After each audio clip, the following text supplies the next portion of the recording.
Today I'm going to make a video on seasonal spell rotations and how you can do them. So I think this is a topic a lot of people have discussed in the past, but ultimately people don't know how to do it. And the only way to really do this properly is to know what books you can rotate and how. So I'm going to go through that, and hopefully we can use this to better gauge how we can implement seasonal spell rotations. So starting off, it's hard to really that like what are seasonal spell rotations? It's basically we go through, let's say, every season, like we have seasons, right? Um, Maybe we can do spring, summer, fall, winter, and what we can do is in each of those seasons you might have different books that are available. So let's say you have like a X, right? Like in terms of the user interface, like these are like X'd out like a circle. It's like kind of X'd out, or maybe Pure. I know Pure can he can X out spells like server side. So that at least for standard games, I don't know if you want to affect like random spells or elementals, just because of the nature of like having elementals. But at least for standard games, this idea could work. So what you would do is you would essentially block out entire books from being accessible outside of like sandbox mode or something, um, unless it's in season. So that's really all it is. That's what seasonal spell rotations are. And I said spring, summer, winter, fall, but truthfully, you can divvy it up however you see fit, and that could be up for debate. So starting off, like, what's one book that's hard to basically X out, right? And how many books should we have available per season? One book that's hard is Arcane, because there's only one spell, like Arcane Gate, that helps you if you get, let's say, flashed. That early game, like turn one or whatever. Um, we do have alternatives. We have Santa's Magic, but it's in the book of like Holiday, which is not even like an official book, and it's kind of gimmicky. The Christmas tree, so it's not a good alternative. If there was, like, let's say you could use Santa Time, if uh, if basically you got sunk and you still wouldn't take like HP damage, maybe you would just come back, not that turn, but the following turn. Um, Essentially, which would be cool too, because let's say you get flashed and then instead of gating right away and then your opponent, maybe mudballing you or something, you can Sands the times back and they don't know where you teleported back. And maybe their follow up move after they flash you is to summon something or prot shield or something. Whereas you can come back onto the map and you're not like trapped instantly or attacked instantly. You have that one turn where you can just move freely because they don't know where you're going to teleport, right? So if that was the case, you could rotate between Arcane and Sands. Since that isn't the case, you have to keep Arcane, basically, out of this rotation mix. So that's one thing to consider, like allowing Saves of Time to be used when you get sunk. So Fire for sure, you can go ahead and rotate. Um, another, let me go through the ones like that contrast. So you need to always have Blood or Underdark basically active. The reason is, again, really two spells. One is Drain, the other is Blood Bank. If you don't have one of these two spells, what you end up with are games where you're kind of lacking recovery. If you're lacking recovery, then you're going to end up with potentially very like drawy games, right? Or not drawy games, sorry, like very rushy games. So if you look at some rush books out there, a lot of them, when you look at the architect, maybe they'll have some recovery in terms of like mushrooms, but even then, usually it's just straight up rush. And having like 6, 7 turn games where you lob some spells and games end at like turn 6 or 7.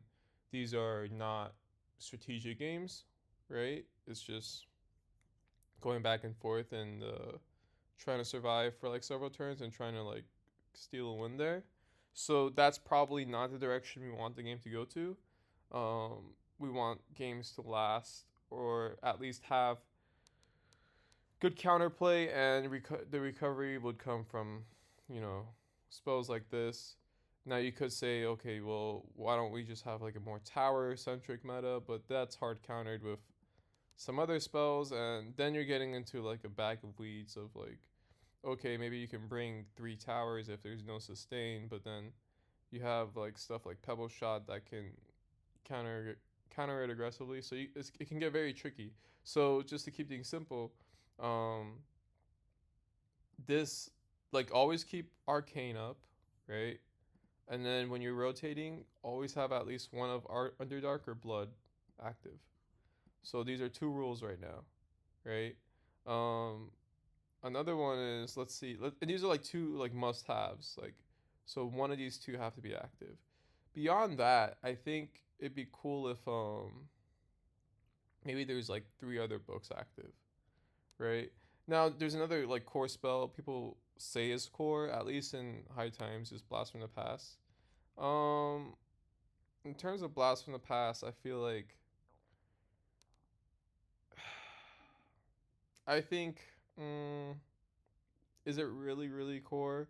I don't know if it is. You have you used to have Snare, which is actually like decent to like counter it. I'm not entirely sold that BFTP is, especially if both players don't have it.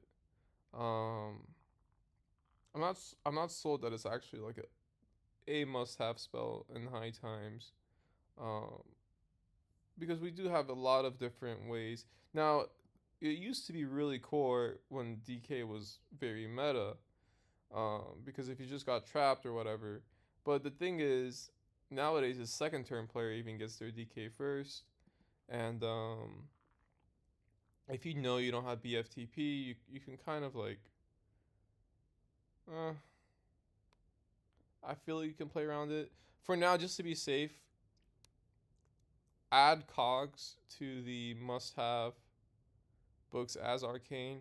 I don't actually think it's a must have, but some people do.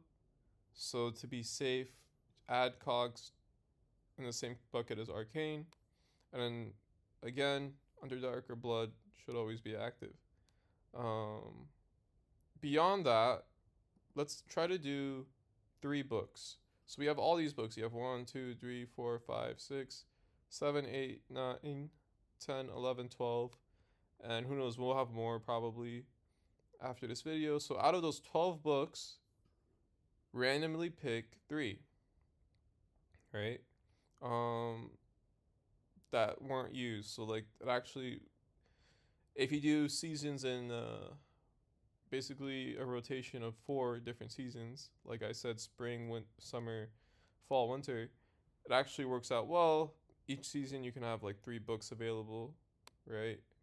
Beyond that, and um, yeah, people can end up getting really creative with like what their books are. One other thing in terms of like rating, I don't know if you want to have, rating, like seasonal ratings too. Um, I'm thinking about it right now. Like, what would happen? Are people going to basically, are they going to go out and say, hey, um, I'm going to come back next season. I don't like this season of books or whatever. It's possible. It's possible this happens. One thing I would consider is having another rating ladder, that just kind of represents just seasons, right? And I don't know, we already have 3 rating ladders, but we would have a rating ladder called the seasonal rating ladder. Um, and maybe in the normal standard rating ladder, you can still use all your spells. But in the seasonal rating ladder, when you're picking out spells and you like go to queue for it, it's gonna be X. Some spells are gonna be X'd out if it's not in season. That's really all it is. I think in terms of adding it to the user interface, it would be very, very straightforward. And I think that this system probably could be pushed as the best way to do rated for like new players as well. Um, just because it does give them like that nice constraint where they can really learn different spells. They aren't overwhelmed like a elementals game, but the meta is also going to be fresh, so it's not going to be like a standard game. You think about like different weaknesses these modes have. Standard has, set metas potentially. Um, Whether it's full out rush, um, that could be a bad experience. Whether it's hardcore control, very stally, that could be a bad experience.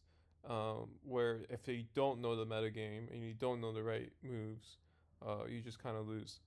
And then you have elementals, which can just be outright overwhelming. You get like 40 spells thrown at your face each game, and really it's like hundreds of spells thrown at you each game because especially in these team games, you're playing against so many different spells. You don't know what does what, and that could be extremely overwhelming. Whereas with like a seasonal system, the meta is going to be fresh because everyone's going to relearn the meta with those constrained books, and then you have a fresh ladder every season, so everyone kind of starts at the same on equal footing, right? And then on top of that, you're not overwhelmed with too many spells, so you get an opportunity to really learn these spells.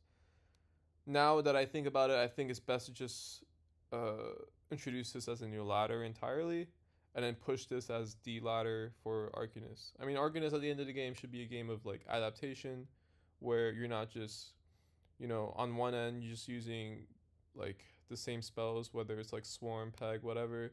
On the other hand, if you're like rushing, you're just you know throwing like stuffing like throwing a mega boulder or like trying to like rush with like whisper arrow or the same stuff over and over again. Um, it having the to be forced to really think about a spell and what it can do for you and think about making books. That's really like what the core of Arcanist should be about. It shouldn't just be about taking the same stuff for years and um, yeah. So I think I summarized that pretty well of how to implement seasonal rating system. But I hope you guys enjoy it and let me know your thoughts. So maybe before I go, I can implement one. So like let's say Blood was in and Underdark was not in. And I think by the way this is like way better doing um doing what's it called? Like just like adding more books. Like you can add more books, but it's important that you have a good system like this. So let's say the books that were in were like these last three, right? So if it's these last three, maybe you can make a book like this. Let's say you're playing for 60 Grassy, right? So maybe 60 Grassy. Only these three spells are active, so maybe you want to take Leap for mobility. Maybe you enter like a bear meta, right? And see, like we have all these potential new metas that you can kind of come up with. Maybe I want to take something from Sans. Maybe I don't. Maybe I want to just kind of stick to Cosmos. Maybe I want to take something like this. Maybe for mobility, I can take like Mac Air. Um, I need something to get out of traps. Um, and since blood is open, maybe I'll take like a totem. And I'm not saying like this is like the the best book, like given this like seasonal split of like arcane, blood, and then these like last three books right here. But there's a lot of brainstorming, and like you got to go back and you got to think about what spells can help you in different situations and already plan out those books. And that's really the core of what makes this game special. And then when you're in game, you're gonna see how your theory applies to practice. So I think yeah, it's a great next step for the game, and it's ultimately the future of the game. So thank you.